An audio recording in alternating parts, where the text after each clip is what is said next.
Everyone. सब सोच रहे होंगे कि मैम वीडियो कौन सा लेकर आई है, क्या टॉपिक लेकर आई है, कोई मैसेज नहीं, कुछ नहीं। तो मैं कई दिनों से ये सोच रही थी कि कैसे वीडियोस डालूं, क्या रैंडम कुछ भी उठाकर डाल दूं। देन आई थॉट कि नहीं, एक प्रॉपर प्लानिंग होना चाहिए जिसके साथ आप लोग अपनी पढ़ाई स्टार्ट कर सकें। And there should be different strategy for both. जिनका 2020 मेंस होने वाला है, जिनका प्री हो चुका है अभी और मेंस वेटिंग में है, और दूसरा जो पहली बार बैठ रहे हैं कमिंग पीएससी प्री के लिए, आने वाले पीएससी प्री के लिए, या जो पहली बार तैयार कर रहे हैं, या जिनका सिलेक्शन लास्ट टाइम प्री में कट ऑफ के आसपास नहीं है मार्क्स, और जो सोच रहे हैं कि हाँ अब अगली बार अच्छे से तैयार करना है। ठीक है, तो दो कैटेगरी हो गई, एक जो मेंस के लिए प्रिपेयर कर रहे हैं, एक जो प्री एंड मेंस बोथ के लिए प्रिपेयर कर रहे हैं। तो सबसे पहले जो मेंस के लिए प्रिपेयर कर रहे हैं उनको तो अपना राइटिंग प्रैक्टिस स्टार्ट कर देना चाहिए। रोज़ थोड़ा थोड़ा कुछ कुछ लिखते रहो। लेकिन जिनका प्री है बेटा, अभी राइटिंग नहीं करना। आप नोट्स बनाओ, अभी से राइटिंग करके कुछ नहीं हो जाएगा। नोट्स बनाओ, पहले अपने सब्जेक्ट को अच्छे से समझो।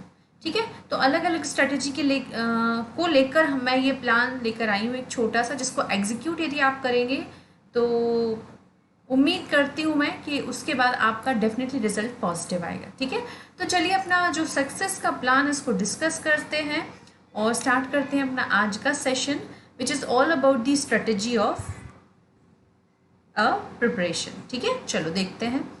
तो किसी भी एग्ज़ाम या किसी भी टारगेट को अचीव करने के लिए यदि आपको मैं बात करूँ, सबसे पहले आपको उसका पूरा बैकग्राउंड जानना होता है। ठीक है, तो MPPSC या किसी भी एग्ज़ाम के लिए बैकग्राउंड की बात होती है, तो मैं बात करूँगी it is about the syllabus. आप सिलेबस समझो, सिलेबस क्या है, क्या मांग रहा है आपसे, क्या डिमांड कर रहा है, क्या पढ़ना है। देखो, जैसे मैं पहले कहती आई हूँ, किसी भी सब्जेक्ट में PhD नहीं करना बेटा, है ना। हम लोग को ना रिसर्च नहीं करना है किसी सब्जेक्ट में, हमको सब्जेक्ट उतना पढ़ना है जितना एक ऑफिसर को आना चाहिए, जितना एक ऑफिसर से, एक एडमिनिस्ट्रेटर से अपेक्षा की जाती है। ठीक है, तो सिलेबस हमको ध्यान से देखना है। सबको मैं सिलेबस टेलीग्राम और व्हाट्सएप पे भेज दूंगी, don't worry.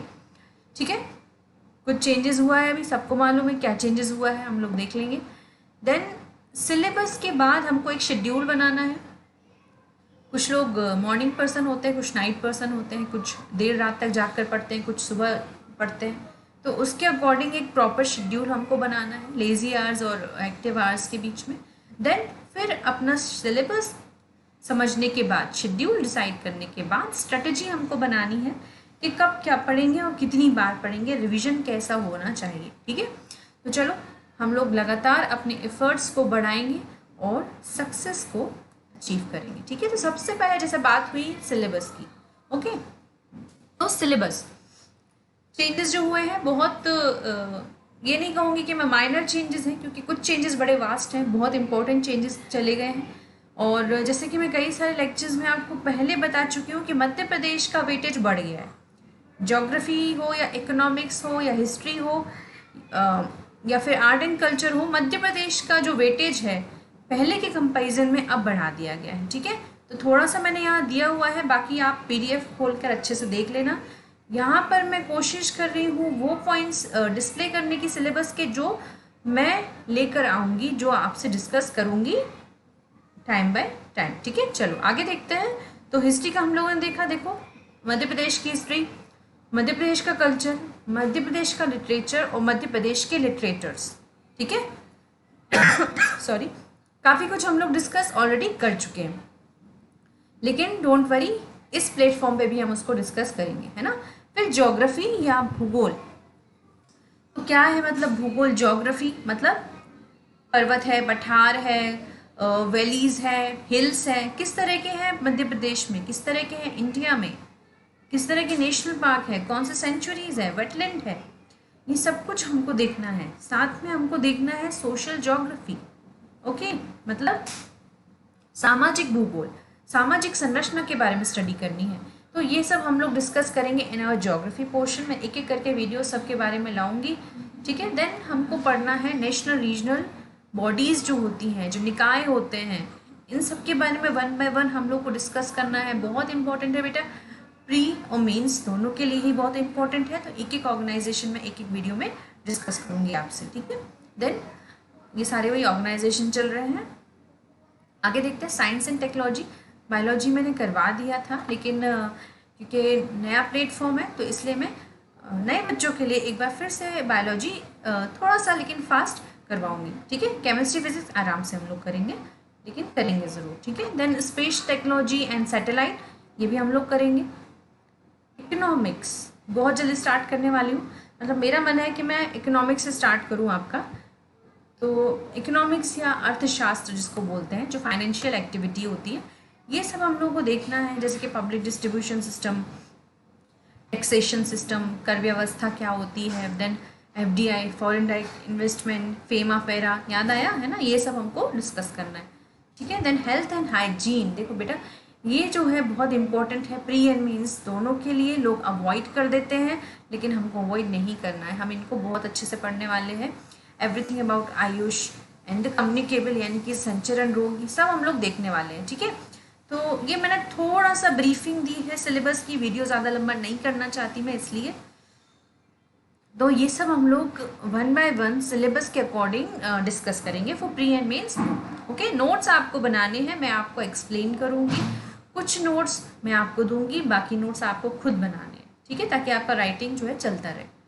Then philosophy and psychology and public administration, यानी कि इसको हम इथिक्स बोलते हैं, नीति शास्त्र बोलते हैं, वो पूरा हम लोग डिस्कस करेंगे। फिलोसफर थिंकर कौन कौन से, कुछ कर चुके हैं, कुछ करूँगी मैं। और मनोवृत्ति यानी कि एटीट्यूड क्या होता है, इमोशनल इंटेलिजेंस क्या होता है, मानव आवश्यकताएं, मोटिवेशन, देन करप्शन, भ्रष्टाचार, ये सब हम लोग इसमें देखेंगे। ठीक है, चलो अब सिलेबस की मैंने एक छोटी सी ब्रीफिंग दी है आपको, आप सिलेबस अच्छे से ज़रूर पढ़ना। ठीक है, चलो तो शेड्यूल क्या होगा, हर हफ्ते जो है मैं वीडियो लेक्चर्स डालूंगी प्री एंड मेंस दोनों के लिए, और हर वीडियो के लास्ट में मैं आपको बताऊंगी या शुरू में भी बता सकती हूँ कि आपको क्या करना है। कॉपी पेन हमेशा लेके बैठना मेरे सेशन के साथ, चाहे आप ऑफलाइन देखो या ऑनलाइन, जैसे भी देखो हमेशा कॉपी पेन लेके बैठना, ताकि कुछ यदि मैं साइड में नहीं दिखा पा रही हूँ तो आप नोट करते जाओ। देन यदि मैं आपसे बोल रही हूँ कि बेटा मैं एक्सप्लेन करूँगी टॉपिक, आपको नोट प्रिपेयर करना है, तो get ready for that too, उसके लिए भी तैयार रहना कि नोट्स बनाने हैं। नोट्स बनाओगे तो बेटा थिंकिंग एबिलिटी आपकी बढ़ेगी, सोचने की क्षमता आपकी बढ़ जाएगी किसी भी टॉपिक को लेके। बहुत ईजी है कि मैं आपको नोट्स दूँ, आप उसको रट लो और छापाओ, है ना। लेकिन इस तरह से आप क्या होगा, कुछ ऐसे क्वेश्चन आते हैं जिसमें आपके पॉइंट पूछे जाते हैं, आपका व्यू पूछा जाता है, आपका दृष्टिकोण, ऐसे क्वेश्चन आप फिर सॉल्व नहीं कर पाएंगे। ठीक है, उसके बाद हमको सारे टॉपिक प्री और मेंस दोनों को साथ में लेके चलना है। करंट अफेयर्स की क्लास मैंने सोचा है कि हफ्ते में एक बार लूँगी, बहुत अच्छे से इलेबोरेटिव वे में लूँगी, जिसमें रोज़गार निर्माण के भी होंगे, नेशनल इंटरनेशनल करंट अफेयर्स भी होंगे, लेकिन वही कचरा नहीं, हर चीज़ नहीं, वही जो इम्पोर्टेंट है, जिसका कोई सिग्निफिकेंस है, जिससे मिलते जुलते क्वेश्चन पूछे गए हैं या पूछे जाने की संभावना है। ओके, नाउ टेस्ट सीरीज भी होगी, मैं टेस्ट आपके ऑर्गेनाइज करूँगी, शेड्यूल करूँगी, आपको टेस्ट देना है। तो ये प्री और मेंस दोनों के लिए होगा, मतलब प्री वाले अलग देंगे, मेंस वाले अलग देंगे। ठीक है, और हर हफ्ते टेस्ट और नोट्स आप मुझे अपनी कॉपी भेजेंगे टेस्ट की, नोट्स की, फिर मैं डिसाइड करूँगी हर हफ्ते जो है एक अच्छा परफॉर्मर जो होगा, मैं और सर उसको चूज़ करेंगे।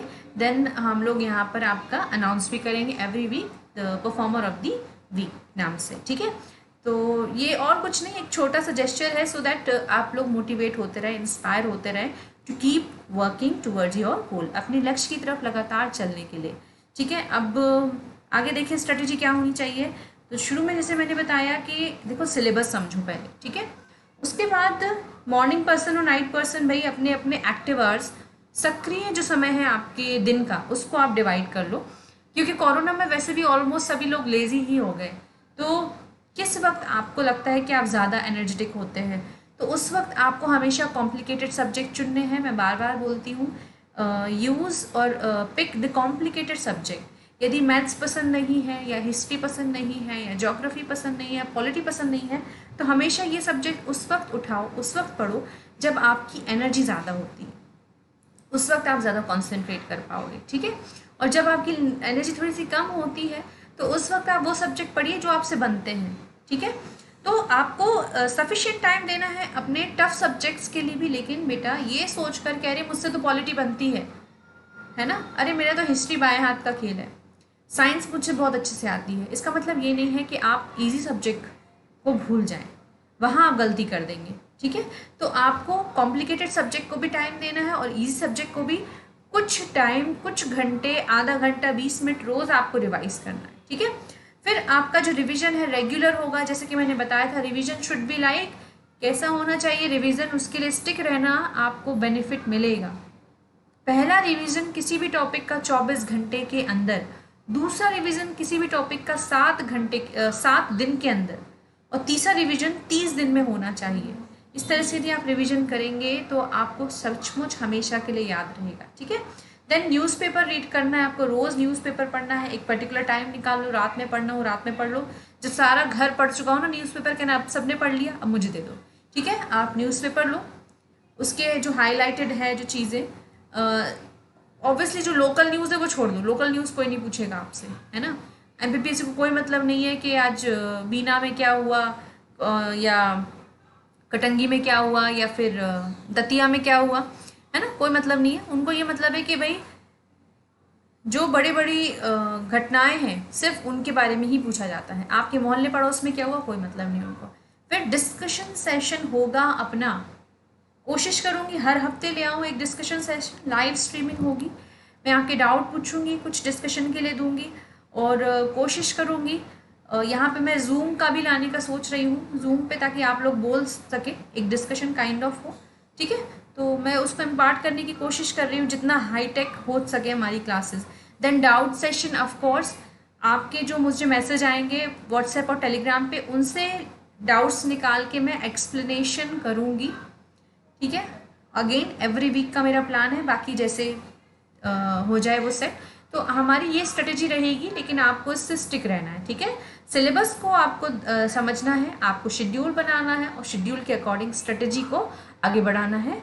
तो डू नॉट फॉरगेट, डेली पढ़ना है, डेली चाहे 4 घंटे पढ़ो, डेली चाहे 6 घंटे पढ़ो या 8 घंटे पढ़ो, बट डेली पढ़ो बेटा, ठीक है। और प्री वाले जिनका पहली बार है, या जो पिछली बार नहीं प्री अच्छे कर पाए, तो अभी सिर्फ प्री पे ध्यान दो, अभी रिटन की प्रैक्टिस नहीं करनी है आपको, अभी आपको राइटिंग नहीं करनी है, ठीक है। राइटिंग की प्रैक्टिस सिर्फ वही लोग करो जो प्री ठीक ठाक मार्क्स जिनके आ गए हैं और जिनको लगता है कि वो मेंस लिख सकते हैं, ठीक है। That's a humble request, unnecessary अभी राइटिंग के कॉन्सेप्ट को मत दिमाग में डालना, ठीक है। नोट्स ज़रूर बनाना, जैसे कि मैं आपको गाइड करूँगी बिल्कुल वैसे ही।